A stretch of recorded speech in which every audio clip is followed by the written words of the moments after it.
నిజానికి నేను రాజకీయ నాయకుని కావాలని నా జీవితంలో అనుకోలేదు. నా లైన్ వేరు, అదంతా కల్చరల్ లైన్, అసలు ఇంటలెక్చువల్ లైన్ నాది. నేను 70-80 వేల పుస్తకాలు చదివిన, మీకు చాలా మందికి తెలియదు. 70-80 వేల పుస్తకాలు చదివిన, నేను అడవులు చదివిన. ఎందుకు చదివినా చదివినగా ఓ టైం ఉండేది, నా మీద జోక్స్ ఉండేది. నేను కాలేజ్ చుట్టుకున్నాను, వానికి 2 పుస్తకాలు ఇస్తే సరిపడా ఆవిడ ఎవరు తిరుగుడు అని చెప్పి నా మీద జోక్స్ ఉండేటి. అంటే నేను ప్రయాణం కడితే కూడా పుస్తకాల సూట్ కేసు పెద్దగా ఉండేది, బట్టల సూట్ కేసు చిన్నగా ఉండేది. అంతా ఎదుకో చదివినవి గారి చంద్రమోహట కలిసి వచ్చింది, మా గురువుల దయ చదువుకున్నాం. సౌటలు, సన్నాసులు, దద్దమ్మలు అన్ని రకాల వాళ్ళ నుండి కూడా సపోర్ట్ కొడుతున్నారు. ఆయన మీటింగ్లు ఏం చెప్పిండు అక్క అంటే, నేను ఒకసారి చెప్తున్నా, 80,000 పుస్తకాలు చదివిన అన్నాడు.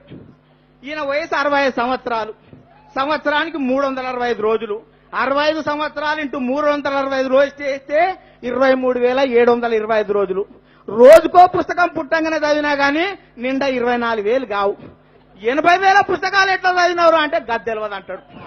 ఆఖరికి ఆడోడు ఈడోడు నర్సిరెడ్డి డిమాండ్ చేస్తూ చెప్పు అంటే మర్చిపోయి పుస్తకం అని చెప్పిండ్రా, పుస్తకాలు కాదు 80,000 బాటిల్ తాగినా అని బయట చెప్తున్నాడు. మన దౌర్భాగ్య పరిస్థితి ఉంది. అందుకనే మనం ఆలోచించవలసినటువంటి పరిస్థితి ఆలోచించింది.